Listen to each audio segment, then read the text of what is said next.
नमस्कार, मैं हूं आपके साथ अंकिता पाल। बुलेटिन की शुरुआत करते हैं हेडलाइंस के साथ। अमरवाड़ा में पूर्व विधायक के समाधि स्थल पर पहुंचे सीएम मोहन यादव। पूर्व विधायक मनमोहन भट्टी को दी श्रद्धांजलि। सीएम के साथ में मनमोहन भट्टी की बेटी मोनिका भट्टी रही मौजूद। रायपुर में बिजली बिल को लेकर कांग्रेस का प्रदर्शन। पूर्व सीएम भूपेश बघेल भी रहे मौके पर मौजूद। बीजेपी पर जमकर साधा निशाना। बिहार में लोगों को की समस्या से ग्रामीण परेशान। अधिकारियों को जानकारी देने के बाद भी लाइट की समस्या जैसी तर्ज बनी। बिजली विभाग पर खड़े हो रहे कई सवाल। संदेश खाली कुचबिहार और उत्तर दिनाजपुर की घटना का विरोध। महिला संगठनों ने कलेक्टर को सौंपा ज्ञापन। संदेश खाली को लेकर जताया विरोध।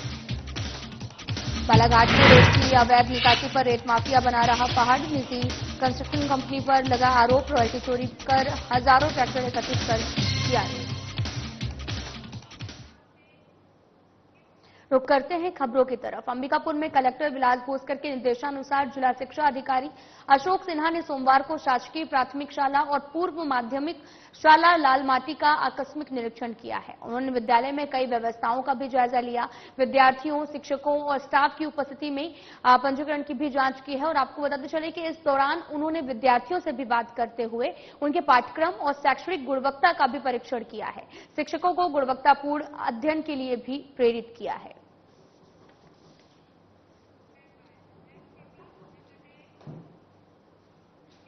प्रदेश भर में बार बार आघोषित विद्युत कटौती से प्रदेश की आम जनता और किसान परेशान है। विद्युत दरों में बेतहाशा बढ़ोतरी और आघोषित विद्युत कटौती को लेकर प्रदेश कांग्रेस कमेटी के आह्वान पर कोरबा जिला के बालगो ब्लॉक कांग्रेस कमेटी धरना प्रदर्शन किया है। और जिसमें मुख्य रूप से बालगो ब्लॉक कांग्रेस के अध्यक्ष दुष्यंत शर्मा, बालगो के प्रभारी मुकेश राठौर, वरिष्ठ कांग्रेसी एफडी मानिकपुर समेत बड़ी संख्या में कांग्रेस कार्यकर्ता उपस्थित रहे हैं। छत्तीसगढ़ में भारतीय जनता पार्टी की सरकार आई है।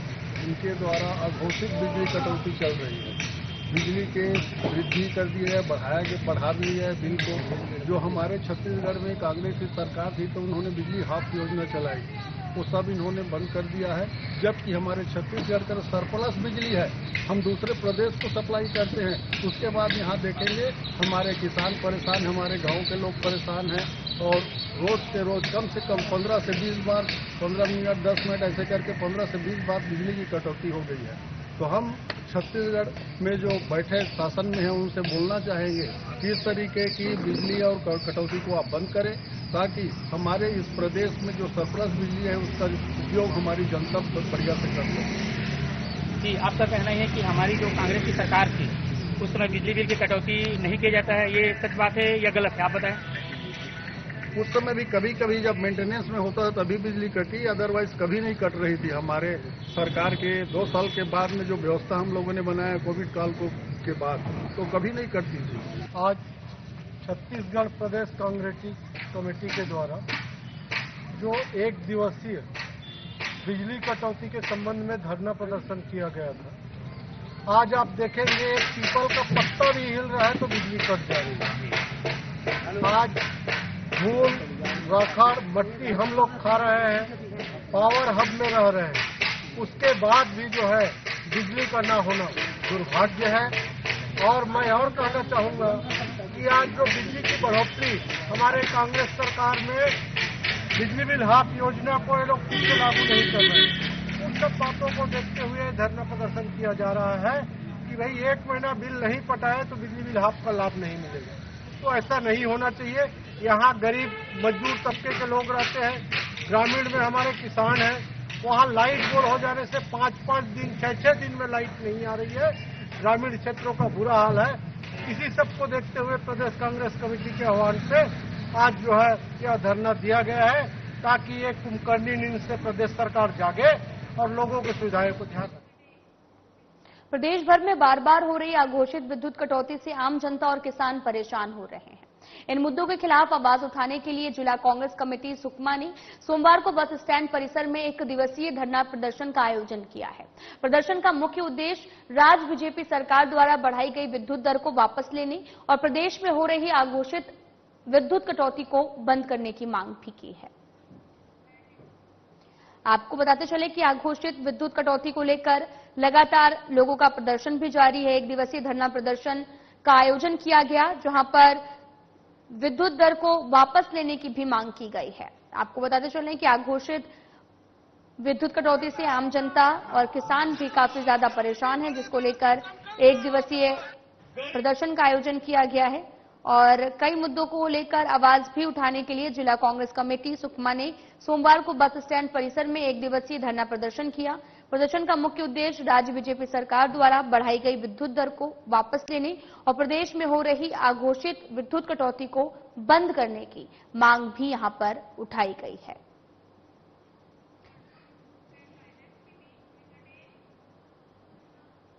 माकड़ी में भी अघोषित कटौती और विद्युत दरों के विरोध में ब्लॉक कांग्रेस कमेटी ने एक दिवसीय धरना प्रदर्शन किया है। इस अवसर पर मोतीबाई जनपद अध्यक्ष और हेमलाल बघेल जिला सदस्य नमे बीजेपी पर जमकर निशाना साधा है। उन्होंने अपने संबोधन में कहा कि पूर्व में कांग्रेस की विद्युत की सप्लाई निरंतर की जाती थी, किंतु विष्णुदेव साय की सरकार ने लाइट बंद कर दिया है और विद्युत की रेट में भी बहुत ज्यादा इजाफा कर दिया है, जिसके कारण आम जनता और किसानों को भी बहुत सारी परेशानियों का सामना करना पड़ रहा है। और ऐसे में क्षेत्र में औसत से कम बारिश होने के कारण बोर भी नहीं चल पा रहे हैं, जिससे किसानों को डबल भार भी झेलना पड़ रहा है।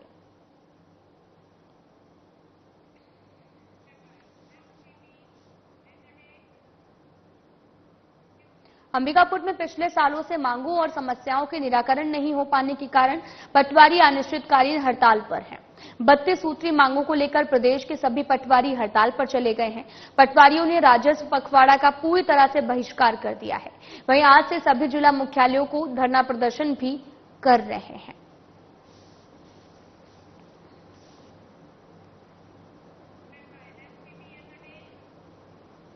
लगातार बिजली बिल में वृद्धि को लेकर कांग्रेस पार्टी मुद्दा बना रही थी और अब आखिर में आपको बताते चले कि कांग्रेस पार्टी ने रायपुर में बिजली बिल को लेकर जमकर प्रदर्शन किया है, जिसमें उन्होंने कहा कि बढ़ते महंगाई और बिजली बिल को लेकर ये प्रदर्शन भी किया जा रहा है। इस प्रदर्शन में कांग्रेस पार्टी के प्रदेश अध्यक्ष दीपक बैज ने के साथ में पूर्व सीएम भूपेश बघेल भी शामिल हुए हैं। इस दौरान दीपक बैज ने कहा कि इस मुद्दे को विधानसभा में भी उठाया जाएगा। भारतीय जनता पार्टी को जागृत किया जाएगा कि प्रदेश की जनता कितनी ज्यादा परेशान है। छोटे शहर या बड़े शहर हो, हर जिला मुख्यालयों में हम भारतीय जनता पार्टी सरकार की नाकामी को लेकर जिस तरह से बिजली बिल में बढ़ोतरी और हमारी सरकार कांग्रेस की सरकार में बिजली बिल ऑफ योजना थी उसको बंद करना और बिजली की कटौती और आंख मिचौली को लेकर एक दिवसीय धरना प्रदर्शन का आयोजन रखा गया ताकि इस सरकार की नाकामी और विफलता को जनता तक हम पहुंचा सके।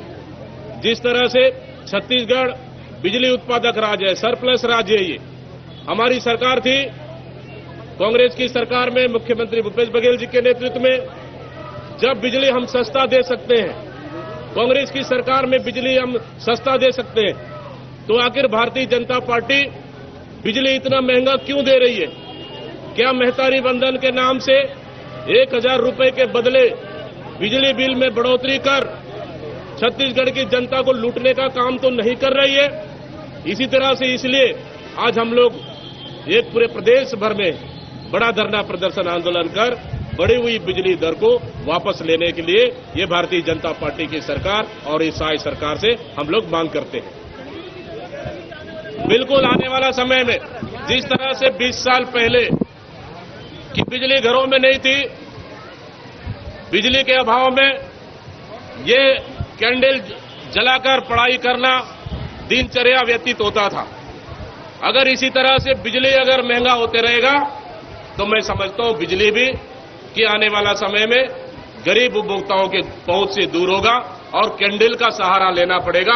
इसलिए हम लोग ये कैंडल रखकर आज पूरे प्रदेश में प्रदर्शन कर रहे हैं ताकि ये सोई हुई सरकार को हम जगा सके और बिजली बिल को बढ़ी हुई दर को वापस ले सके। आप लोगों के द्वारा बैठक की जाएगी, बैठक में क्या आने वाला समय में लगातार 2 से 3 दिन छत्तीसगढ़ प्रदेश कांग्रेस की बैठक होनी है और इस मैराथन बैठक होगी और तमाम हमारे जिला अध्यक्ष वरिष्ठ नेता उपस्थित रहेंगे और इस सरकार की नाकामी को लेकर हम नया रणनीति बनाएंगे और आक्रामक तरीके से हम प्रदेश में एक नई तरह से हम मजबूती के साथ इस सरकार के खिलाफ लड़ेंगे। ये रणनीति के साथ हम लोग आने वाले लगातार 2-3 दिन कांग्रेस की बैठकें हैं।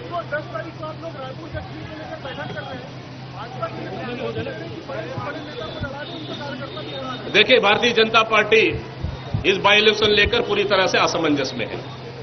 जिस तरह से वहां के विधायक और पूर्व मंत्री बृजमोहन अग्रवाल जी लगातार नेतृत्व करते थे, उसको एक मक्खी की तरह भारतीय जनता पार्टी ने निकाल के बाहर कर दिया और उनको दिल्ली भेज दिया गया, ठंडे बस्ते में उनको भेज दिया गया। इसलिए आने वाला समय बाई इलेक्शन होगा, हम लोग लगातार उसके लिए तैयारी कर रहे हैं और कहीं न कहीं इसका फायदा कांग्रेस पार्टी को मिलेगा। दुर्ग में संदेशखाली, कूच बिहार और उत्तर दिनाजपुर की घटना के विरोध में महिला संगठनों ने कलेक्टर को ज्ञापन सौंपा है। महिला संगठन के अध्यक्ष ने कहा कि बंगाल में हुई ये घटना समाज का मस्तक लज्जा से झुका देने वाली है। महिलाओं का शोषण और दर्दनाक उत्पीड़न सर्वथा निंदनीय है। भारतीय संविधान की धज्जियां उड़ाने वाली ये घटनाएं तालिबानी शासन का स्मरण कराती हैं। महिला संगठन ने यह भी कहा कि बंगाल में एक महिला मुख्यमंत्री के होते हुए भी महिलाओं के साथ हो रहे अन्याय, अत्याचार और अपमान से हम सब महिलाएं अत्यंत व्यथित हैं। एक महिला नहीं, अनेकों महिला, लेकिन एक जो वीडियो आया है हमारे पास पश्चिम बंगाल से, वो बीच सड़क में उस महिला को सब लोगों ने घेरा हुआ है, उनको निर्वस्त्र करके खूब मारा गया है। लेकिन वो अभी सामने खुलासा नहीं आया है क्योंकि एक महिला को ये दिखाना ठीक नहीं है। ठीक है, तो महिला के ऊपर इतना अत्याचार हो रहा है और 3-3 जगह पे, एक जगह नहीं, कूच बिहार हो गया वहाँ पे और संदेश खान वहाँ पे महिला के साथ प्रताड़ना बहुत की गई है। आए दिन ये होते जा रहे हैं। इसके लिए हम महिला बहुत ही क्रोधित हैं। विश्व की महिला अब जाग उठी हैं कि क्या करना है। तो अभी हम अपना ज्ञापन जो है महोदया को दे रहे हैं, कलेक्टर महोदया को, और ये हम गृह मंत्रालय तक ये पहुंचाएं। उसके बाद देखते हैं कि आगे क्या होता है। बहुत ही निंदनीय ये बात है। हम महिला अब सहन नहीं कर सकती इस चीज को। इस नारियों को पूजने वाला देश है। इस देश की परंपरा रही है कि नारियों को श्रद्धेय माना जाए और नारियों के आत्मसम्मान के लिए तो हमने महाभारत और रामायण कर दी। और इतना बड़ा उदाहरण पेश करने वाला ये देश, इस देश में नारियों, बच्चियों, बुजुर्ग महिलाओं सबके साथ अगर कहीं पर भी कोई अत्याचार होता है तो ये हमारे लिए निंदनीय विषय है। ये विश्व भर के लिए निंदनीय विषय है। पर ये फिर से मैं कहूंगी कि हमारे देश के लिए ये घटना और ज्यादा महत्वपूर्ण बन जाती है क्योंकि हम नारियों को पूजने वाले देश को से आते हैं। हमारी परंपरा रही है कि नारियों का सम्मान किया जाए, नारियों को प्रतिष्ठा दिलाई जाए। मानवीय घटना महिलाओं के साथ हो रही है। आज उसी के विरोध में हम कलेक्ट्रेट आए हैं और पूरी जो महिला टीम आई है, इस सभी महिलाओं में हम सब कुछ संस्था की महिलाएं हैं और अलग अलग संगठनों की महिलाएं यहाँ पे शामिल हुई है। हम सभी महिलाओं को बहुत गर्व होता है जब एक महिला देश की राष्ट्रपति बनती है, कहीं की सीएम बनती हैं। लेकिन जिस प्रकार से ममता बनर्जी ने अपने प्रदेश में जो ये कर रही हैं, ये हमको बहुत शर्म आ रही है कि हम महिलाएं आगे बढ़ने की बात कर रही हैं, हम बढ़ तो रही हैं, लेकिन ऐसी महिलाएं कहीं न कहीं हमें फिर से पीछे धकेल रही हैं। दुर्ग में अघोषित बिजली कटौती और बिजली दर में वृद्धि के विरोध में 1 दिवसीय धरना प्रदर्शन किया गया है, जिसमें दुर्ग के पूर्व विधायक अरुण बोरा, महापौर, सभापति, समस्त ब्लॉक अध्यक्षगण, महिला कांग्रेस, युवा कांग्रेस और पार्षदगण, पूर्व एल्डरमैन, छाया पार्षदगण, कांग्रेस सेवा दल, किसान कांग्रेस, राजीव युवा मितान क्लब और साथ ही NSUI बूथ अध्यक्षगण, जोन अध्यक्ष, सेक्टर प्रभारी भी शामिल रहे हैं। अघोषित आंख मिचौली से पूरे प्रदेशवासी हलाकान हैं। दुख इस बात का होता है कि आज 7 महीने हो गए यह कटौती निरंतर जारी है और इनके दामों में भी 8% वृद्धि कर दी गई है।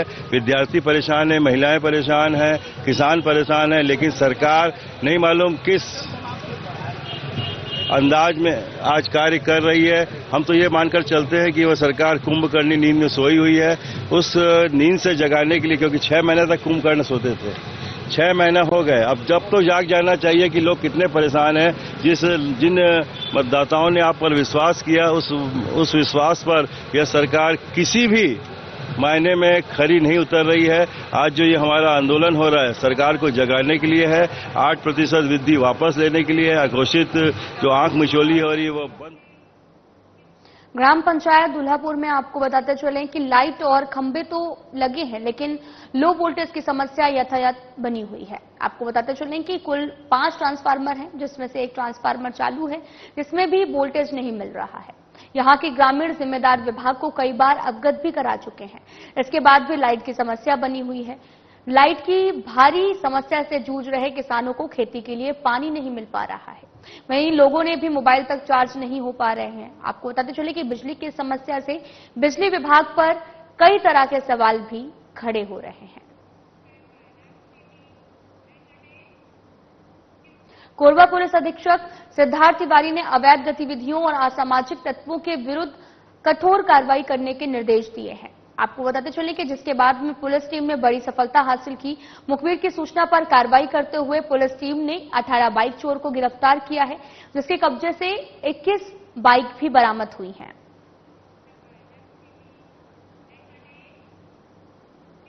अंबिकापुर में साइबर ठगों से बचने के लिए पुलिस अधीक्षक ने आम नागरिकों से भी अपील जारी की है।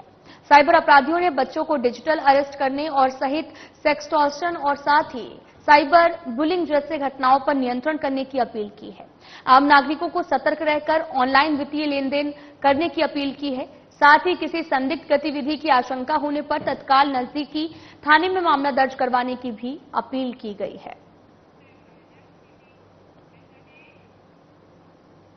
बालोद जिले के अंतर्गत आने वाले डोंडी लोहारा नगर पंचायत के राजमहल में राजघराने के परिवार ने हर साल की भांति इस साल भी रथ यात्रा का भव्य आयोजन किया है। डोंडी लोहारा के राजघराने से लाल कौशल सिंह टेकम और साथ ही युवराज लाल निवेंद्र सिंह टेकाम, रानी छाया देवी टेकाम और पूरे राज परिवार और नगर के गणमान्य नागरिक भी शामिल हुए हैं।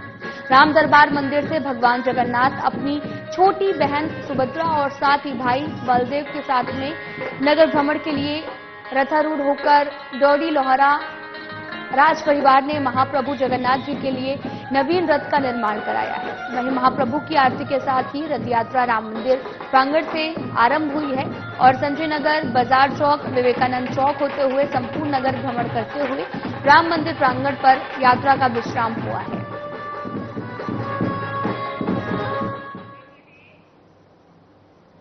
बीते दिन जगन्नाथ रथ यात्रा में श्रद्धालुओं का जनसैलाब जो है वो उमड़ पड़ा है।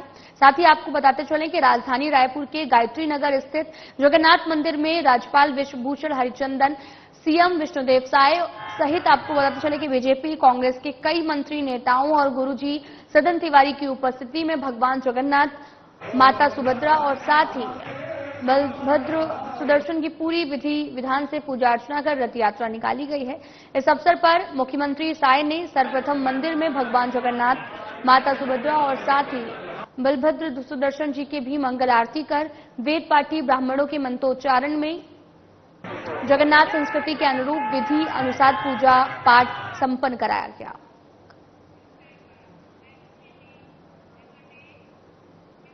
छत्तीसगढ़ के सभी शहरों और गांवों में भगवान जगन्नाथ की रथ यात्रा निकाली गई है। इस दौरान उप मुख्यमंत्री अरुण साव ने बिलासपुर स्थित जगन्नाथ मंदिर में छेरा पहरा का रस्म किया है। उप मुख्यमंत्री अरुण साव ने महाप्रभु से छत्तीसगढ़ की सुख समृद्धि की कामना की है। भक्तों ने रथ खींचकर महाप्रभु से आशीर्वाद भी लिया है।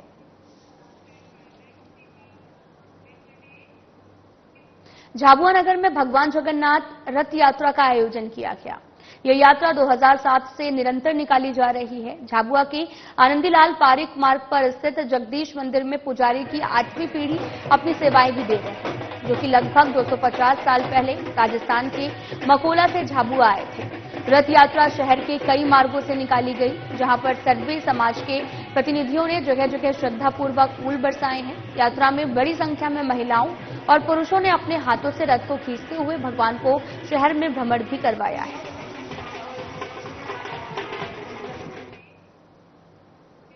शहर में भगवान जगन्नाथ की रथ यात्रा निकाली गई, जिसमें जगन्नाथ, बलदेव और बहन सुभद्रा रथ में सवार होकर भक्तों को दर्शन देने के लिए निकले। और खास बात ये रही कि रथ को भक्तों ने अपने हाथों से खींचा है। पुरी और अहमदाबाद की तर्ज पर उज्जैन में इस्कॉन मंदिर द्वारा भगवान जगन्नाथ की रथ यात्रा भक्तिभाव के साथ निकाली गई, जिसमें 3 अलग अलग रथों पर सवार होकर भगवान जगन्नाथ, बलदेव और बहन सुभद्रा अपने भक्तों को दर्शन देने के लिए निकले। आगरा रोड स्थित मंडी गेट से शुरू हुई रथ यात्रा इस्कॉन मंदिर पहुंचकर समाप्त हुई है। आज बहुत ही शुभ दिन है। आज जगन्नाथ रथ यात्रा है और आज उज्जैन वासियों के लिए विशेष दिन है, क्योंकि आज उज्जैन में पहली बार 3 रथ निकल रहे हैं। और ऐसा बोला जाता है कि भगवान को रथ में देखने से उसके जन्म मृत्यु के सारे पाप मिट जाते हैं, कई जन्मों के, एक जन्म के नहीं। तो आज जो भी इस रथ को खींचेगा उसके सारे पाप धुल जाएंगे और वो भगवान के धाम को प्राप्त करेगा।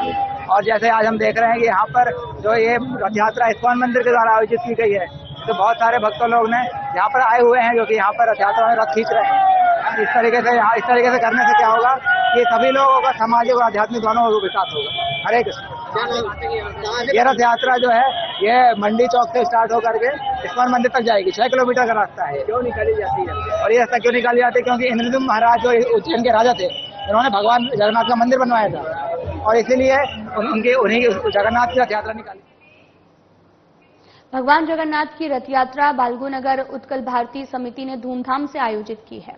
बालगो के मुख्य कार्यकारी अधिकारी एवं निर्देशक राजेश कुमार, कोरबा नगर पालिका निगम के नेता प्रतिपक्ष हितानंद अग्रवाल, सुधीर शर्मा जी सहित अनेक बालगो अधिकारियों, कर्मचारियों, उनके परिवारजनों और नगरवासियों ने धार्मिक अनुष्ठान में हिस्सा लेकर भगवान जगन्नाथ, सुभद्रा एवं बलभद्र को रथ में आसीन किया है। राजेश कुमार की अगुवाई में बड़ी संख्या में श्रद्धालुओं ने रथ खींचकर पुण्य अर्जित किया है। रथ यात्रा के आगे चल रहे कर्मा नर्तकों के दल ने तालबद्ध नृत्य से श्रद्धालुओं को मंत्रमुग्ध कर दिया। साथ ही आपको बताते चले कि यात्रा बालको नगर के कई मार्गों से होती हुई रामलीला मैदान में बनाए गए गुंडीचा मंदिर तक पहुंची है, जहां पर श्रद्धालुओं ने भगवान जगन्नाथ, सुभद्रा और बलभद्र की स्थापना कर उनकी आराधना की है। 7 जुलाई से 15 जुलाई तक गुंडीचा मंदिर रामलीला मैदान में धार्मिक अनुष्ठान संपन्न होंगे। बालगो नगर में 43 साल के रथ यात्रा उत्सव आयोजित किए जाने की परंपरा है।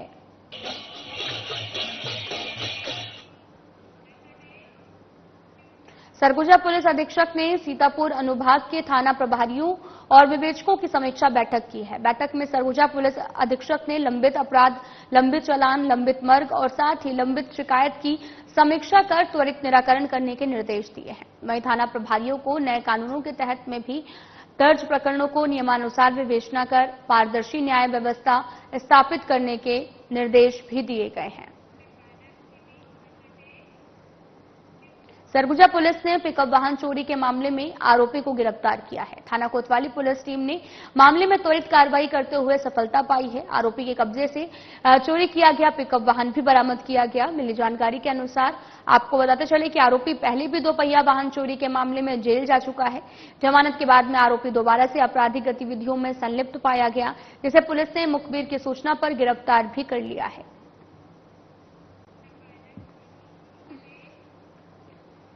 नगर निगम भिलाई क्षेत्र में रविवार को ड्राई डे का महाअभियान चलाया गया है और इसके लिए पहले ही सभी लोगों से इस अभियान में भाग लेने की अपील की गई थी। लोगों ने इस अभियान में भाग लेकर अभियान को सफल बनाया है। इस अभियान के तहत रविवार को पूरे शहर में साफ सफाई की गई है। लोगों ने इस अभियान के तहत अपने अपने घरों की सफाई की और इस अभियान को सफल बनाने में अहम भूमिका भी निभाई है। अपील करता है कि मौसमी बीमारियों के समय जो डेंगू, मलेरिया इत्यादि जो मच्छरों से होने वाली बीमारियां हैं, इसके बचाव के लिए विशेषकर अपने मकानों के कूलर लगे हुए हैं उसके पानी को सुखाकर साफ करके उसमें पानी भरें। कहीं टायर है, छतों में टायर है, उसमें अगर पानी है तो उसको साफ कर दें। इस तरीके से ड्राई डे वो मनाएं तो इससे मौसमी बीमारियों का बचाव हो सकेगा। जिला प्रशासन एवं नगर निगम प्रशासन द्वारा फाइट द बाइट, यानी बारिश के दिनों में जो जीव जंतु, जो कीड़े मकोड़े जो बहुत ज्यादा पनपते हैं, जिसके कारण डेंगू, मलेरिया, टाइफाइड, दस्त अनेकों बीमारियां फैलती है, जिसके रोकथाम के लिए हम लोगों ने पूरा जिला प्रशासन और नगर निगम प्रशासन द्वारा रविवार के एक दिन हम भी सब साथ मिलकर, हम भी पूरी तैयारी के साथ, पूरे जोश खरोश के साथ सभी अपने घरों कूलर, गमले एवं आसपास जितने भी पानी जमे हुए हैं उसको साफ करें और सब मिलकर काम करें, इससे लड़ें और ताकि बीमारियां हमसे दूर भागे। और नगर निगम क्षेत्र में के अंतर्गत रहने वाले सभी निवासियों से ये अपील करता हूं कि बरसात, आने वाली जो बरसात है इसको ध्यान में रखकर बरसात में होने वाली जो बीमारियां हैं जैसे डायरिया, पीलिया और मच्छरों से होने वाली जो बीमारी जैसे डेंगू, मलेरिया, इस तरह की बीमारियों से बचने के लिए हम लोगों को मिलकर एक अभियान चलाने की जरूरत है, जिसे जिला प्रशासन ने फाइट द वाइट अभियान का नाम दिया है। मेरी आप सबसे अपील है, आप सभी निवासियों से ये विनम्र आग्रह है कि हर रविवार को सुबह 10 से 11 बजे तक इस अभियान में हमारा साथ दें। फिलहाल इस वीडियो में इतना ही। नमस्कार।